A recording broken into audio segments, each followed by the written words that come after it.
বিসমিল্লাহির রহমানির রহিম। TM agro and fisheries কর্তৃক আয়োজিত আজকের ভিডিওতে সকল মৎস্য চাষীকে জানাই সালাম, আসসালামু আলাইকুম। আশা করি সবাই ভালো আছেন। বর্তমান প্রেক্ষাপট নিয়ে অনেকে চিন্তিত।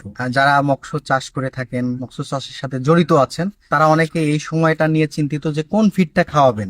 অ্যাকচুয়ালি যারা মিশ্র চাষ করে থাকেন কিংবা পাঙ্গাস, তেলাপিয়া তার সাথে অন্য মাছ দিয়েছেন, মিশ্র চাষ করে থাকেন, এই মুহূর্তে কি ফিডটা খাওয়াবেন এগুলা নিয়ে নানান হেজিটেশনের মধ্যে থাকেন। তারপরে মাছটা কিভাবে বড় হবে, মাছের গ্রোথিং সিস্টেমটাকে ডেভেলপ করার জন্য, ধারাবাহিকতা বজায় রাখার জন্য কি ফিড খাওয়ালে বেটার হয়, এই সকল সলিউশনের জন্য টিএম এগ্রো এন্ড ফিশারিজ কর্তৃক আয়োজিত আজকের ভিডিওতে আপনাদেরকে শোনাবো তারই একটা সমাধান। তো সেই ক্ষেত্রে আমাদের TM agro and fisheries Maisha natural fish feed, যেটা ভাসমান 2 মিলি, 3 মিলি এবং 4 মিলি করে থাকে। ভাসমান 20 কেজির বস্তা। 2 মিলিতে রয়েছে 26% প্রোটিন, 3 মিলিতে রয়েছে 24% প্রোটিন এবং 4 মিলিতে রয়েছে 22+ প্রোটিন থাকবে। তাহলে সেই ক্ষেত্রে আপনি যদি মিশ্র চাষ করে থাকেন, প্রায়োগিক অর্থে আপনাদেরকে সমাধান দিব এটাই যে আপনারা খাবারটা একটু অল্টারনেট ইস্যুতে যদি ব্যবহার করে থাকেন, কথার কথা টেস্টিংটা ভেরিয়েশন রাখেন।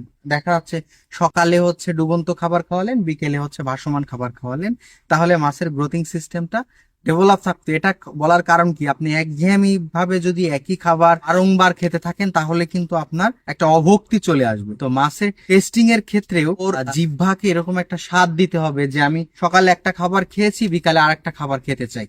তাহলে মাছের খাবারের প্রতি আগ্রহ জাগবে, মাছটা খাবে ভালো। তো টিএম এগ্রো এন্ড ফিশারিজে মাছের খাবার হিসেবে ডুবন্ত এবং ভাসমান দুইটা সেগমেন্টই আপনারা পাচ্ছেন। তো যদি এই খাবারটা আপনাদের লাগে তাহলে অবশ্যই ডিসক্রিপশন দেওয়া নাম্বারে অবশ্যই যোগাযোগ করবেন, এবং এই প্রোডাক্ট সম্পর্কিত যদি কোনো তথ্য জানার থাকে তাহলে আমার সাথে যোগাযোগ করবেন।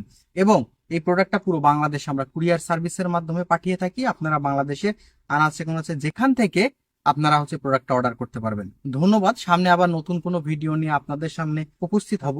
ততক্ষণ পর্যন্ত সবাই ভালো থাকবেন, সুস্থ থাকবেন, টিএম এগ্রো এন্ড ফিশারিজের সাথে থাকবেন। আসসালামু আলাইকুম ওয়া রাহমাতুল্লাহ।